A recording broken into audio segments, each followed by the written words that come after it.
તો તમે જો ₹1,00,000 એક પરિવાર પાછળ ખર્ચવાના થાય છે. અને આપે કીધું એમ નાગરિક તો માત્ર આવેદક બનીને હોશિયારો બનીને રહી ગયો છે.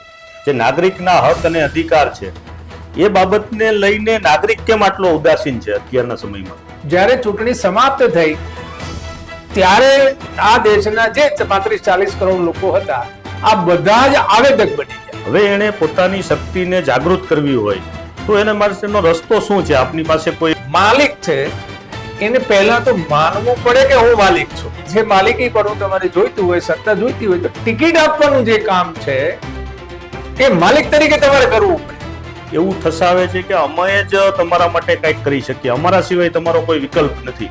ભ્રષ્ટાચાર કરવો હોય તો તંત્ર સિવાય ચૂંટાયેલો માણસ ભ્રષ્ટાચાર નથી કરી શકતો. એને આપણે સમજાવવું પડે કે એક વ્યક્તિને લગભગ ₹15,000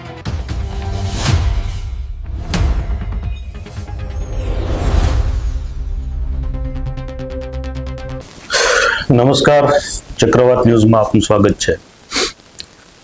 આજે દેશની વ્યવસ્થાઓમાં કેન્દ્રીકૃત વ્યવસ્થા છે, પ્રધાન બનતી જાય છે. લોકતંત્રમાં લોકોનો અવાજ રહ્યો નથી. રાજકીય પક્ષો ધીમે ધીમે તાનાશાહી તરફ આગળ વધી રહ્યા છે અને દેશની અંદર કેન્દ્રીય વ્યવસ્થાઓ હાવી થઈ રહી છે. આવા સમયની અંદર નાગરિક અવાજ ફરી મજબૂત બને, નાગરિકની વ્યવસ્થાઓ મજબૂત બને અને આ દેશના 140 કરોડ લોકોને પોતે નાગરિક હોવાનો અહેસાસ થાય, એ પ્રકારની એક મૂવમેન્ટ તાજેતરમાં ગુજરાતથી શરૂ થઈ છે. અમદાવાદની અંદર ગુજરાત નાગરિક પરિષદની રચના કરવામાં આવી છે. રાષ્ટ્રીય સ્તરના નેતા કહી શકાય એવા યશવંત સિંહાની હાજરીમાં તાજેતરમાં અમદાવાદ ખાતે એક કાર્યક્રમ યોજાયો હતો, જેમાં નાગરિક અવાજને વધુ મજબૂત બનાવવા માટે ગુજરાત નાગરિક પરિષદની રચના થઈ અને એમાં સમગ્ર ગુજરાતની અંદર આ અભિયાનને આગળ વધારવા માટે હાલમાં વાસુદેવભાઈ પટેલ મહેનત કરી રહ્યા છે. વાસુદેવભાઈ આમ કોઈ પરિચયના મોહતાજ નથી. અવારનવાર આપણે ટીવી ડિબેટ્સની અંદર એમને જોઈએ છીએ. એમના વિચારો બહુ જ મક્કમતાથી તેઓ લોકોની વચ્ચે મૂકતા હોય છે. વાસુદેવભાઈ ગુજરાત નાગરિક પરિષદના પણ અધ્યક્ષ છે. આજે આપણા ચક્રવાત પોડકાસ્ટ સ્ટુડિયોના મહેમાન બન્યા છે. આપનું સ્વાગત છે વાસુદેવભાઈ. જી નમસ્તે. નમસ્તે વાસુદેવભાઈ, હું આપને એ પૂછવા માંગીશ, આપની પાસેથી એ જાણવા માંગીશ કે જે આ ગુજરાત નાગરિક પરિષદ છે એનો વિચાર આપને કઈ રીતે આવ્યો અને એનું વિઝન શું છે? આપ આગામી સમયમાં કઈ રીતે એને સમગ્ર ગુજરાતની અંદર આગળ વધારવા માંગો છો? ગુજરાત નાગરિક પરિષદની શરૂઆત કરવા પાછળનું જે કારણ છે એ દેશમાં કેન્દ્રિત વ્યવસ્થાને કારણે નાગરિકો છે એ આવેદક બની ગયા છે. એટલે અરજી કરે, સત્તાધીશ અથવા તો સત્તાધિકારીની મરજી હોય તો એનું કામ કરે, નહીતર ના કરે. એ સ્થિતિમાં નાગરિકો આવી ગયા છે. એ નાગરિકોને ખરા અર્થમાં તો નાગરિકો 1947 15 ઓગસ્ટે આ દેશના માલિક બન્યા હતા. સત્તાધીશ અથવા સત્તાધિકાર આ બંને એને મળ્યા હતા. એ જે સત્તાધીશ અને સત્તાધિકાર બંને એને ઝૂંટવાઈ ગયા છે. એને કારણે એની જે સ્થિતિ ખરાબ થઈ છે એને ફરીથી ઉજાગર કરીને દેશના નાગરિકોના હાથમાં સત્તા અને સત્તાધિકાર આવે અને એ સેવકો રાખીને કામ કરાવે, જેથી કરીને એક વિકેન્દ્રિત વ્યવસ્થાનો વિકાસ થાય. તો કેન્દ્રિત વ્યવસ્થાને કારણે જે ભ્રષ્ટાચાર થાય છે, જે લોકોમાં અત્યાચાર ફેલાય છે, આ બધી પરિસ્થિતિ છે એમાંથી દેશ મુક્ત થાય. એટલે મૂળ એની પાછળનો જે વિચાર છે એ વિચાર આ છે કે દેશમાં ખરા અર્થમાં લોકતાંત્રિક વ્યવસ્થાઓ થાય, વિકેન્દ્રિત વ્યવસ્થાઓ આવે અને લોકો જે કંઈ કરના નાણાં ભરે છે એનું પર્યાપ્ત માત્રામાં એને ભ્રષ્ટાચાર થયા સિવાય વળતર મળે.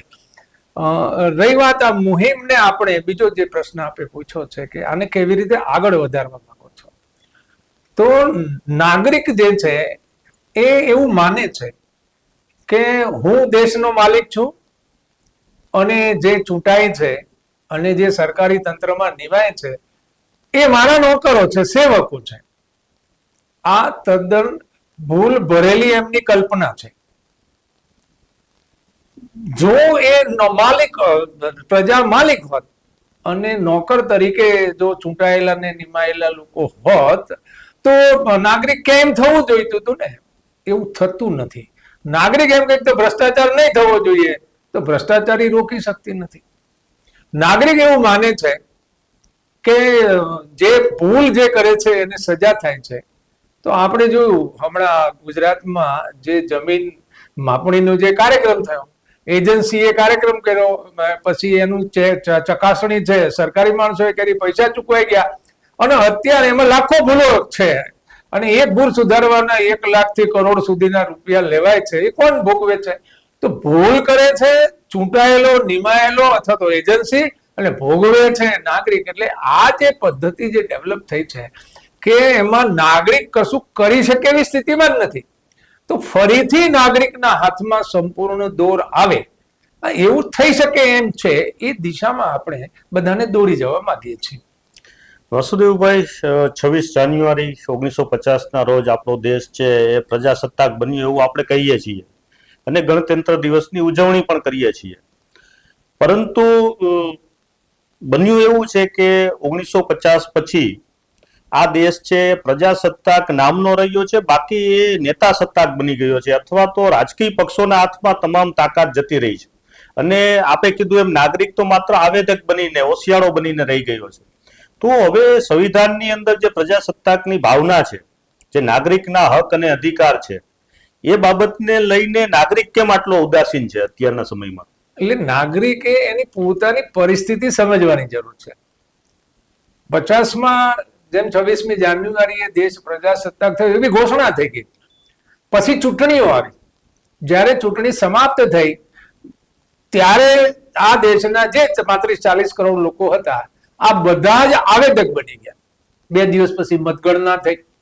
મતગણનામાં જે લોકો જીતીને આવ્યા એ માલિક બની ગયા, સત્તાધીશ બની ગયા, અને જે બાકી રહી ગયા એ આવેદક બની ગયા.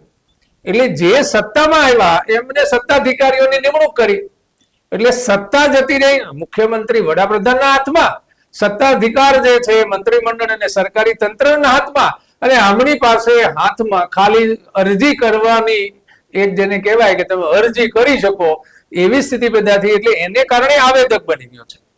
હવે એ આવેદક બન્યો છે એ પહેલા તો એને માનવું પડશે કે મારું કાંઈ ઉપજતું નથી. કોઈ પણ જગ્યાએ કોઈ પણ તમે પોલીસ કોઈ પણ અધિકારી પાસે જાઓ, ગમે ત્યાં જાઓ તો તમારે પહેલા ચિઠ્ઠી મોકલવી પડે છે. તમે માલિક હોય તો માલિકે થોડું માગવાનું હોય, એટલે માલિકે માગવાનું ના હોય.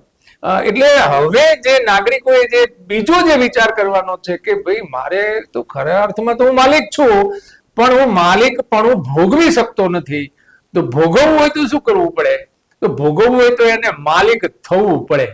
માલિક થવાના રસ્તા છે. એ રસ્તે જો એ આગળ વધે તો એ માલિક થાય. માલિક થાય તો બિચારો બાપડો છે એમાંથી એ મુક્ત થઈ જાય. કારણ કે માલિક પોતાની ઈચ્છા મુજબ, આપણે કહીએ ને કાયદો જેને કહીએ છીએ કે કાયદો એટલે શું? કાયદો એટલે હું ઈચ્છું એવું થાય તો એ કાયદો કહેવાય. એ જે પદ્ધતિ બની, અને બીજું કોણ કરે એ નક્કી કરવું તો પછી એ મારો સેવક કહેવાય. અત્યારે આ બેમાંથી એક, કારણ કે કાયદો બનાવવાનું છે સંસદ ને વિધાનસભા કરે છે, એના નિયમો ઘડવાનું મંત્રીમંડળ કરે છે, વિનિયમો છે સરકારી અધિકારીઓ ઘડે છે. નાગરિકોની ઈચ્છા મુજબ આમાંથી કશું ઘડાતું નથી. અને જેને એ ઈચ્છે છે એ જતા નથી. એનું કારણ એવું છે કે જે ઉમેદવારો જે મુકાય છે એ તો રાજકીય પક્ષના મુકાય છે. રાજકીય પક્ષનો ઉમેદવાર જે ટિકિટ આપે એને એ વફાદાર રહે છે. એટલે નાગરિકો સાથે એની કોઈ વફાદારી નથી. નાગરિક ભૂલમાં એવું માની રહ્યો છે કે મારા મતથી બને છે. એ વાત સાચી છે, પણ તમારે મત તમે કોને આપો છો? કે જેનો માલિક બીજો છે, તમે તો માલિક છો નહીં. એટલે આ પરિસ્થિતિમાંથી નીકળવું હોય તો એને પોતાની જે મૂલ્ય છે, એક આવેદક તરીકેની જે એનો દરજ્જો છે એમાંથી એને માલિકના દરજ્જામાં જવું પડે. વાસુદેવભાઈ, આપે કીધું કે અત્યારનો જે આ દેશનો નાગરિક છે એ પોતાની તાકાત, પોતાની શક્તિને ભૂલી બેઠો છે, એટલા માટે આવેદક થઈ ગયો છે. હવે એને પોતાની શક્તિને જાગૃત કરવી હોય તો એના માટેનો રસ્તો શું છે? આપની પાસે કોઈ એનો કોઈ રોડમેપ છે? હા, એનો રસ્તો ચોક્કસ છે. એનો રસ્તો એવો છે કે માલિક છે એને પહેલા તો માનવું પડે કે હું માલિક છું. તો પહેલી શરત આ છે કે એને માનવું પડે કે હું માલિક છું. બીજી શરત એની એવી છે કે જે માલિક છે અત્યારે અથવા તો જે સત્તા ઉપર છે, એ જે સત્તાધિકારી છે, મંત્રીમંડળમાં બેઠા છે એ સત્તાધિકારી, એ લોકો જે છે એવો એની જે સ્થિતિ છે એ સ્થિતિમાં હું કેવી રીતે આવી શકું? તો એને ત્યાં જવું હોય તો એને ખબર છે કે જે સત્તાધીશ બને છે એને રાજકીય પક્ષનું જે હાઈકમાન્ડ છે એ ટિકિટ આપે છે. જે ટિકિટ જેને મળે છે એ જ અત્યાર સુધીના બધા વડાપ્રધાન લઈ લો, મુખ્યમંત્રી લઈ લો, તો જેને પોલિટિકલ પાર્ટીએ ટિકિટ આપી છે એ જ બને છે. હવે તમારે જો આ જે માલિકી પણ તમારે જોઈતું હોય, સત્તા જોઈતી હોય, તો ટિકિટ આપવાનું જે કામ છે એ માલિક તરીકે તમારે કરવું પડે. હવે અત્યારે જેને ટિકિટ મળે છે એ વ્યવસ્થા એવી છે, કેન્દ્રિત વ્યવસ્થાને કારણે ટિકિટ મળે છે, એવડો એ માલિક થાય છે. હવે નવી વ્યવસ્થામાં જેને તમે ટિકિટ આપો છો અને એને તમે ચૂંટીને મોકલશો તો એ સેવક બનશે. એટલે એની પાસે ખાલી નિર્ણય લેવાનો અધિકાર હશે કાયદા પ્રમાણે. એની પાસે વહેલું મોડું કરવાનું, મનમાની કરવાનું કે ભેદભાવ કરવાની સત્તા નહીં હોય. એનો ઉપયોગ કરશે તો એને સજા થશે. એટલે તમે જેને પસંદ કરો ઉમેદવાર તરીકે ને ચૂંટાઈને જાય તો એ સેવક બનવું જોઈએ. એટલે એ સેવક થાય એટલે જે વર્તમાન વ્યવસ્થા છે એ વ્યવસ્થામાં પહેલું કામ થઈ શકે એ થઈ શકે કે મતદાતાઓએ ભેગા થઈને, એની સિસ્ટમ હોઈ શકે, સિસ્ટમ આપણે આગળ ચર્ચા કરીએ, પણ એ સિસ્ટમમાં જો ઉમેદવારે નક્કી કરી શકે તો ચૂંટણી જીતવા માટે જે ખર્ચા થાય છે એ તો મત લેવા માટે થાય છે. તો જેની પાસે મત છે એને જ મત દેવાનો છે, એટલે એને ખર્ચ કરવાની કોઈ જરૂર નથી. એટલે જે એ ઉમેદવાર નક્કી કરશે એ જ ઉમેદવાર જીતવાનો છે. અને એ ઉમેદવાર સાથે મતદાતાઓએ શરત કરવી જોઈએ, ભાઈ અમે કેવી એમ તાર કરવું પડશે. જેમ પોલિટિકલ પાર્ટીનું હાઈકમાન્ડ કે છે, નથી કહેતું તો બીજી વખતે કાઢી મૂકે છે. એટલે હાઈકમાન્ડની જે સ્થિતિ છે એ સ્થિતિમાં આજે મતદાતાઓ આવી શકે એમ છે. કારણ કે હાઈકમાન્ડ પાસે કોઈ રસ્તો એવો નથી કે ગમે ત્યારે ચૂંટાયેલાનું રાજીનામું લઈ લે. એ ડરાવે જ છે કે ફરી તને ટિકિટ નહીં મળે, અથવા તો કે સિસ્ટમમાં એની ઉપર કાયદો લગાડવાનો પ્રયત્ન કરે છે.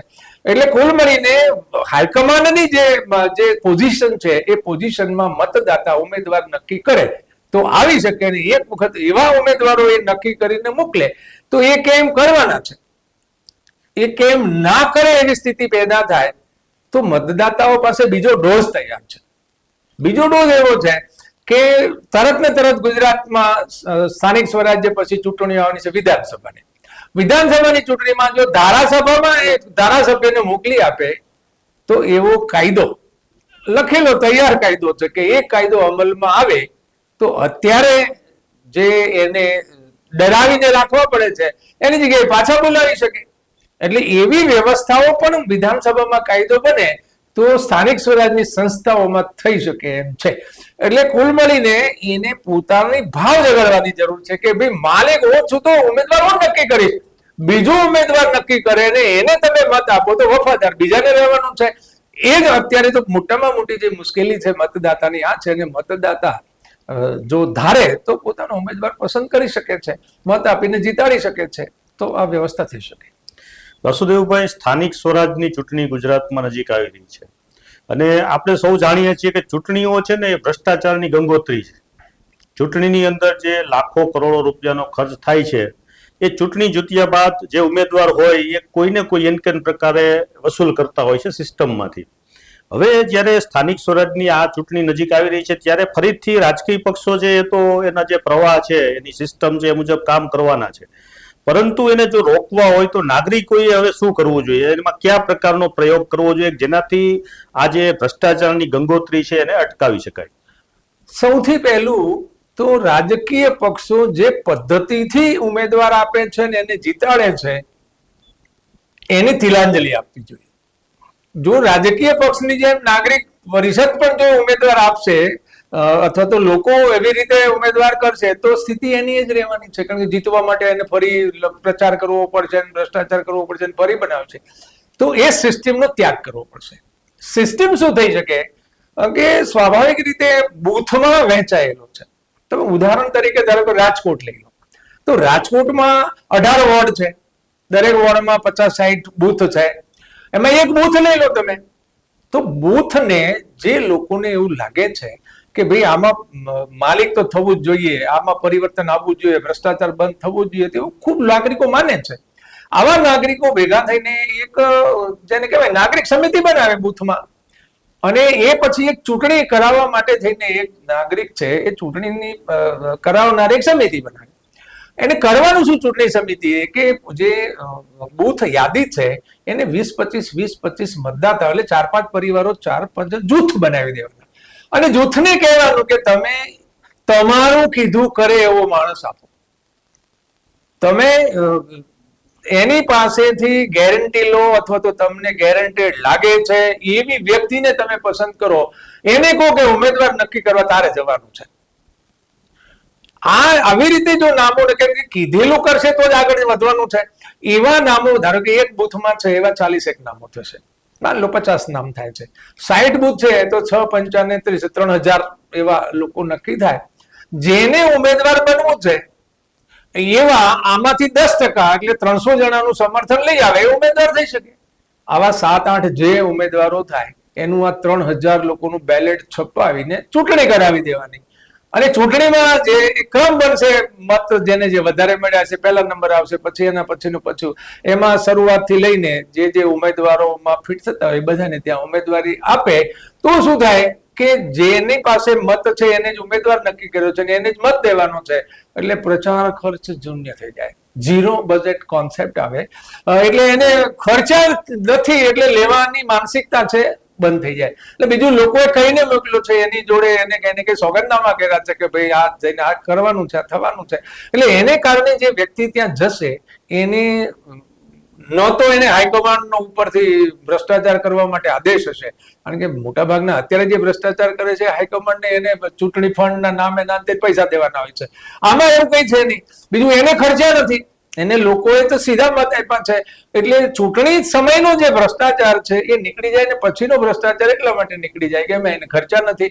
એટલે કુલ મળીને લોકો જે છે એના કયા પ્રમાણે ચાલવાની શરૂઆત કરે તો મને એવું લાગે છે કે આ પદ્ધતિ છે એ, અને કોઈ પણ બૂથમાં ઘણી વખત હું એક નાની એવી કહાની પણ કહેતો હોઉં છું કે ગામમાં એક પિંજારો હતો, એનો એક ભત્રીજો હતો. આ બંને શહેરમાં ફરવા ગયા, પાછા આવ્યા ને તો એના જે કાકા હતા પિંજારો એ પાગલ થઈ ગયા અને બોલ્યા કરે કાચશે કોણ ને પીછે કોણ, કાચશે કામ ધંધો બંધ થઈ ગયો, દોરા ધાગા બધું કર્યું. પછી કે અને ડોક્ટર પાસે લઈ જાઓ. ડોક્ટર પાસે લઈ ગયા. ડોક્ટરે કીધું કોણ હતું સાથે, તો એનો ભત્રીજો કે હું હતો. કે ચલો બધા બહાર જાઓ. એને ભત્રીજાને યોજના સમજાવી. યોજના અંદર એને ઘરે લઈ ગયા અને પછી ખાટલામાં બેસાડો, 4 જણાએ પકડી રાખ્યો અને બજાર એને દેખાય ડેલામાંથી. એવી રીતે બજારમાં બધા દોડધામ કરવા માંડ્યા, ડોલો ખખડાવવા માંડ્યા કે આગ લાગી, બૂમો પડવા માંડી. એટલે પેલા ભાઈને કે ક્યાં આગ લાગી? એટલે એને પૂછ્યું કે જીનિંગ ફેક્ટરીમાં આગ લાગી છે. કે શેમાં લાગી? કે રૂનો ઢગલો હતો, ઓલવવાનો પ્રયત્ન કરવી છે પણ ઓલવાતું નથી, પાણી નાખ્યું. પછી બધા છેલ્લે બૂમો પાડી કે બધું સળગી ગયું.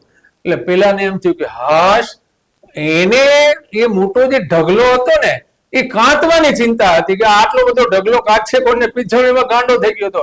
આજે દેશના નાગરિકોની સ્થિતિ કઈ આ દિશામાં થઈ ગઈ છે કે આવડો મોટો દેશ, પરિવર્તન કેવી રીતે થાય? આવડો મોટો દેશ, અરે ભાઈ દેશમાં જેમ તમે નાગરિક છો એમ દરેક બૂથમાં 5-50 લોકો બેઠા છે, એ એની બૂથની ચિંતા કરી લે છે. તમારે આખા ગુજરાતની ચિંતા નથી કરવાની, દેશની ચિંતા નથી કરવાની. તમે તમારા બૂથની ચિંતા કરો. પૈસા અંગ્રેજીમાં કહેવત છે ને કે પૈસાની ચિંતા કરો, રૂપિયો એની મેળાએ બચી જશે. એમ તમે તમારા બૂથને બચાવો, એની મેળાએ રાજકોટ બચી જશે. એટલે કુલ મળીને આ એક પ્રક્રિયા છે. આ પ્રક્રિયામાંથી ભ્રષ્ટાચાર મુક્ત આપણને છે સેવકો મળી શકે. વાસુદેવભાઈ, અત્યારે જે રાજકીય પક્ષો છે એ રાજકીય પક્ષો પાસે અફાટ ધન સંપત્તિ છે અને એના માધ્યમથી એ લોકો પ્રજાની અંદર એવું ઠસાવે છે કે અમે જ તમારા માટે કંઈક કરી શકીએ, અમારા સિવાય તમારો કોઈ વિકલ્પ નથી. દરેક રાજકીય પક્ષ એવું માને છે કે અમે જ શ્રેષ્ઠ છીએ અને અમે જ પ્રજાનું કલ્યાણ કરી દેશું. ભાજપ હોય, કોંગ્રેસ હોય કે આમ આદમી પાર્ટી હોય કે કોઈ પણ રાજકીય પક્ષ હોય, એ બધા એક બીજો ખરાબ છે ને હું સારો છું, આ જ પ્રકારની એમની વાર્તાઓ હોય છે. અને પ્રજા પણ જેને જે મજા આવે એ પક્ષની સાથે જોડાય અને એ જે વાત કરે છે એને સાચી માનીને સ્વીકારતી હોય છે. તો આ એક પ્રકારની પ્રણાલી થઈ છે. એ પ્રણાલીને નાગરિક પરિષદ નો કદાચ અભિનવ પ્રયોગ થાય રાજકોટમાં તો એને કઈ રીતે તોડી શકાય? જે રાજકીય પક્ષો જે વાત કરે છે ને એ વિચારધારાની વાત કરે છે, અને મોટા ભાગના લોકો વિચારધારાને લઈને કઈ ને કઈ વિચારતા હોય છે. ભારતીય બંધારણ પ્રમાણે દેશ ચાલે છે, ભારતીય બંધારણ પ્રમાણે જ રાજકોટ મહાનગરપાલિકા ચાલવાની છે, એમાં એને કોઈ સ્થાન જ નથી. કારણ કે એનું તો બંધારણમાં સિસ્ટમ લખેલું નક્કી છે, કાયદા નક્કી છે, એમાં કોઈ કશું કરી શકતું નથી. એટલે લોકોને ભ્રમિત કરે છે, અને ભ્રમિત કરવાનો સીધો દાખલો આ છે કે જે કઈ પોલિટિકલ પાર્ટીઓ અત્યાર સુધી જે વહીવટ કર્યો છે એમાં ભ્રષ્ટાચાર સિવાય કશું થયું છે ખરું? નથી થયું. તો નાગરિકોએ સમજવું જોઈએ કે જે સિસ્ટમમાં આપણે ચાલી રહ્યા છીએ એ સિસ્ટમમાં ભ્રષ્ટાચાર થાય છે અને રોકી તો શકાતું નથી, અને નાગરિકો તો રોકી જ નથી શકતા. કારણ કે નાગરિકોના નાણાં, ટેક્સના નાણાં તો ત્યાં વપરાય છે અને એ ખવાઈ જાય છે. એટલે નાગરિકો વચ્ચે જે વાત જવી જોઈએ કે ભાઈ આ ચૂંટણી જે છે એ ચૂંટણી તો પ્યોરલી ગટર, નળ, ગટર, પાણી, સફાઈ, વીજળી એને માટેની ચૂંટણી છે. એ તમારા જે કામો છે એ કામો થતા નથી, અને આ તો દેખીતી વાત છે.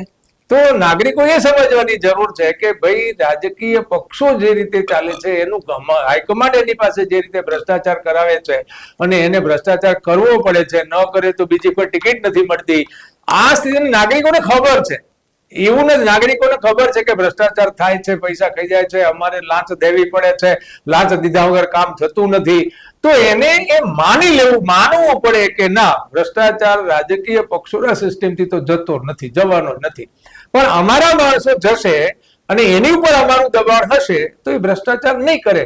ભ્રષ્ટાચાર ન કરે તો જે ટેક્સ ઉઘરાવે છે એની એમાઉન્ટ બહુ મોટી છે અને બહુ જ મોટા કામ થઈ શકે એમ છે. એટલે મૂળ રાજકીય પક્ષોની આ જે વાત છે એ નાગરિકો વચ્ચે લઈ જવી પડે. જે રાજકીય પક્ષ આ બધું કહે છે એના કાર્યકર્તાઓ છે બધા સાયકલ વાળા છે, BMW માં ફરતા થયા છે, દેખાય છે, પૈસા બનાવે છે. તો તમારે જે રસ્તો તમને પરિણામ આપતો જ નથી તો તમારે છોડવો તો પડશે ને. બિલકુલ વાસુદેવભાઈ, આપની વાત સ્વીકાર્ય પણ છે, નાગરિકો એનાથી સહમત પણ થશે. આમ છતાં ક્યાંક નાગરિક પોતાની જાતને બિચારા સમજે છે, અને ઘણા નાગરિકો એવા પણ છે કે એ કોઈ પ્રક્રિયામાં સામેલ થવા માંગતા નથી, કોઈ આંખે ચડવા માંગતા નથી. રાજકીય પક્ષોનો ખોફ એવો છે, ભય એવો છે, અલગ અલગ પ્રકારે સામ દામ દંડ ભેદથી નાગરિકોનો ને એવી સ્થિતિમાં મૂકી દીધા છે કે એને બીક લાગે છે કે આપણે ક્યાંય આ પ્રક્રિયાઓમાં સામેલ થશું કે કઈ મુવમેન્ટમાં જોડાશું તો આ લોકો આપને કંઈક નું કંઈક કરી નાખશે. તો આ ભય છે એ કાલ્પનિક ભય છે કે ખરેખર વાસ્તવિક પરિસ્થિતિ આવી છે? ના, કાલ્પનિક ભય નથી. કારણ શું છે કે આ જે સરકાર, જે ચૂંટાયેલા લોકો છે એની સાથે ગુજરાતમાં 100% તંત્ર જોડાયેલું છે. ભ્રષ્ટાચાર કરવો હોય તો તંત્ર સિવાય ચૂંટાયેલો માણસ ભ્રષ્ટાચાર નથી કરી શકતો. કારણ કે એને માટે તમારે ચેક લખવો પડે, ખર્ચ કરવું પડે. આ ફક્ત અધિકારીઓ, તંત્ર જ કરી શકે છે.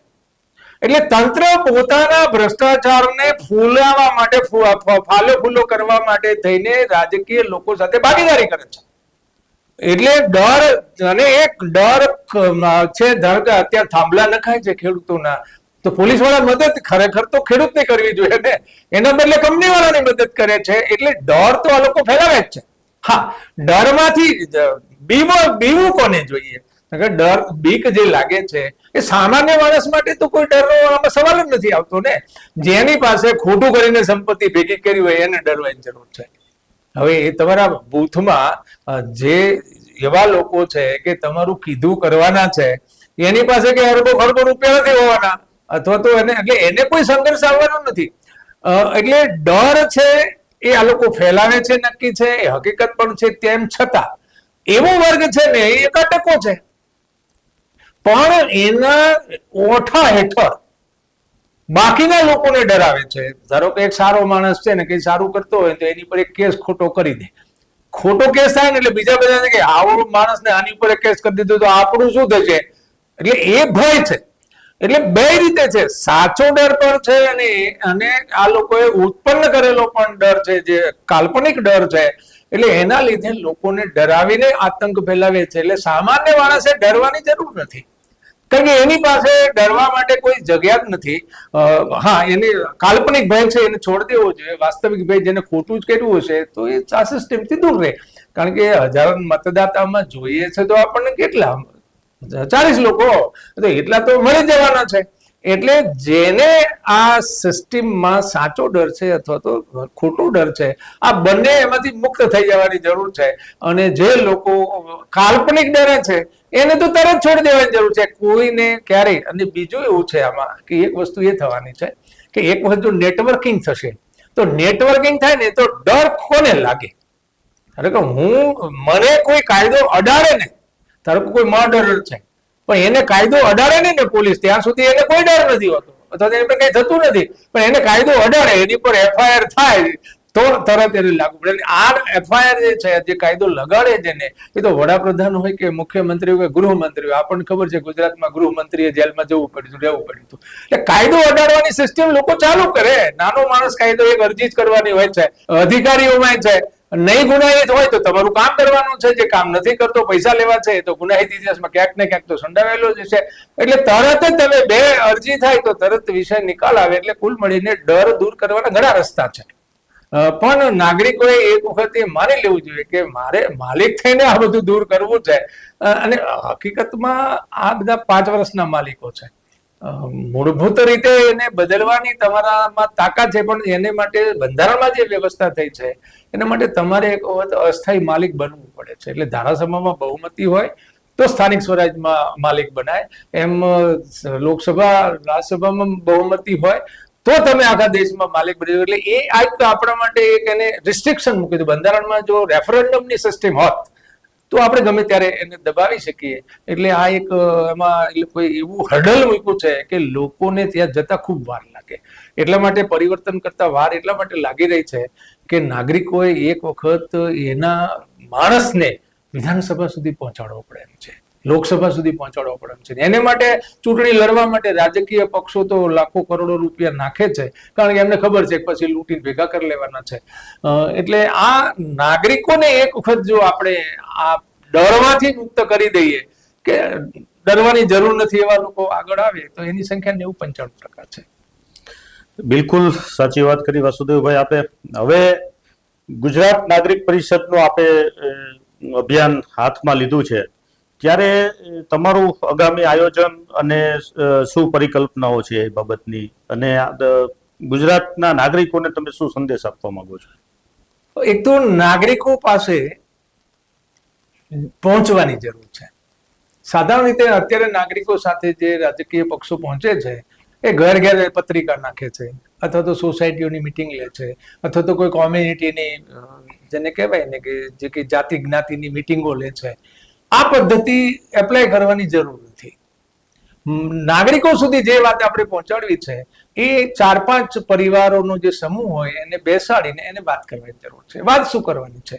તો વાત એને બહુ જ સાદી સીધી વાત કરવાની છે કે ધારો કે રાજકોટમાં આપણે જઈએ તો રાજકોટનું બજેટ છે એ 2118.28 કરોડનું છે. રાજકોટની વસ્તી છે 21.5 લાખની વસ્તી છે.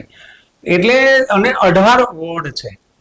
આ 18 વોર્ડ જે છે એમાં એક વોર્ડમાં હશે જ્યાં મિટિંગ લેવા જશું ત્યાં, તો એક વોર્ડના ભાગમાં 170 કરોડ રૂપિયા આવે છે. એ વોર્ડની કામગીરી જો વિકેન્દ્રિત થાય, 40% જો વોર્ડને મળે તો એને 70 કરોડ રૂપિયા ફક્ત વોર્ડમાં દર વર્ષે વાપરવાના થાય છે. એવી રીતે એના વોર્ડમાં આવીને ઝોનવાળા વાપરશે, એના વોર્ડમાં આવીને કુલ 170 કરોડ રૂપિયા એક વોર્ડમાં જો વપરાય તો એક વર્ષે નહીં તો 5 વર્ષે તો એ વોર્ડના બધા લોકોનું હેલ્થ, એજ્યુકેશન, એનો રોજગાર, આ બધા પ્રોબ્લેમ થઈ શકે એમ છે. પણ એને આપણે સમજાવવું પડે કે એક વ્યક્તિને લગભગ 15,000 રૂપિયા એના પાછળ ખર્ચવાના થાય છે આમાં, અને એક પરિવારમાં 5 જણા હોય તો તમે જો ₹1 લાખ એક પરિવાર પાછળ ખર્ચવાના થાય છે. એટલે કુલ મળીને તમારા ટેક્સના નાણાં છે, જો તમારી જ વેલફેર માટે વપરાય તો આટલી મોટી અમાઉન્ટ અને નથી મળતી, કારણ કે ભ્રષ્ટાચારમાં બધું ખોવાઈ જાય છે. કાર્યક્રમો કરે છે પોલિટિકલ પાર્ટીઓ, સત્તા પાર્ટી કરે છે તો એ ખર્ચા બધા આમાં નાખે છે. એટલે જે રીતે નાણાં વેડફાઈ જાય છે એના કારણે તમારા કામ થતા નથી. અને તમારે કામ કરવું હોય તો 4-5 પરિવારોને સમજાવી શકાય કે તમારે જો ખરેખર આ પૈસા તમારા માટે વપરાય એવું કરવું હોય તો તમારે ભેગા થઈને તમારું કીધું કરે એવો માણસ જ આપવાનું છે. તમારે પછી તમારે કઈ લેવા દેવા છે નહીં. પછી તમારો માણસ જે આગળ જશે એમાંથી ઉમેદવાર નક્કી થશે, એમાંથી કોર્પોરેટર બનશે તો એમાંથી એ વ્યવહાર કરશે. અને એનો જે વહીવટ છે, નગરપાલિકા અથવા તો મહાનગરપાલિકાનો જે વહીવટ છે એ તો નગરપાલિકા જ કરવાનો છે. એમાં તો રાજ્ય સરકાર, કેન્દ્ર સરકાર કોઈ આવતું જ નથી. એટલે હું એવું માનું છું કે લોકો પાસે આપણે વાત લઈને જવાનું, એમાં આપણે કોઈને માટે કશું બોલવાનું નથી. પેલો શું કરે છે, પેલો કરે, ભ્રષ્ટાચાર થાય છે, તમારા નાણાં તમારા માટે વપરાતા નથી. તમારા માટે જો આટલા બધા રૂપિયા વપરાશે તો તમને જે અત્યારે તકલીફ પડે છે, શિક્ષણમાં તમારી ફી નથી ભરી શકાતી, હેલ્થમાં કોઈ માંદું પડે ઘરમાં તો દેવામાં કરી જાઓ છો, જેની માથે દેવું થઈ જાય છે અને આપઘાત કરવા પડે છે, આ બધાનું એક જ સમાધાન છે કે 5 પરિવાર ભેગા થઈને એક માણસ આપી દે, એ ઉમેદવાર નક્કી કરે. એટલે લોકોની વચ્ચે બીજું બધું તો લોકોને ખબર છે કે રોડમાં ખાડા ક્યાં છે, કયા બ્રિજમાં કેટલા રૂપિયા ખવાઈ ગયા ને બ્રિજ કેટલા પડી જાય છે, આ બધી ખબર છે. એ કશું કહેવાની જરૂર નથી. આ રોકવું જોઈએ, રોકવા માટે આ કરવું જોઈએ. આટલી નાની એવી વાત જો 5 પરિવારના જૂથ પાસે પહોંચી જાય તો પછી જૂથમાંથી બૂથ ને બૂથમાંથી વોર્ડ ને વોર્ડમાંથી મહાનગરપાલિકા, આ એકદમ વિકેન્દ્રિત રીતે થાય તો મને એવું લાગે છે કે સરળતાથી પરિવર્તન થઈ શકે. અઘરું નથી પણ આપણે જોયું નથી. કારણ કોઈ પણ વસ્તુ આપણને જોઈ હોય ને તો આપણે થાય ના થઈ શકે છે, પણ એક વખત પેલાથી તો થતું જ નથી કાંઈ. એમાં આપણે ગુમાવાનું જ આવે છે, હેરાન થવાનું જ આવે છે, ડરવાનું જ આવે છે. તો બધાની મુક્તિનો એક જ માર્ગ છે કે 5 પરિવાર ભેગા થઈને એક માણસ એમનું કીધું કરે આપી દે. વાસુદેવભાઈની વાત ખૂબ સચોટ છે, કારણ કે ભૂતને કાઢીને આપણે પલિતને બેસાડીએ, પલિતને કાઢીને ફરી ભૂતને બેસાડીએ, એ કોઈ આનો આખરી ઉપાય નથી. જનતા પોતાની તાકાતને સમજે અને પોતાની વ્યવસ્થાઓ ઉપર પોતે જ હક અધિકાર સ્થાપિત કરે અને પોતાનું શાસન છે એ સ્થાપિત કરે તો જ આપણી લોકતંત્રની જે મૂળભૂત કલ્પનાઓ છે એ સાકાર થઈ શકે એમ છે. અને આ કોઈ અઘરું કામ નથી. આપનો ખૂબ ખૂબ આભાર, ધન્યવાદ.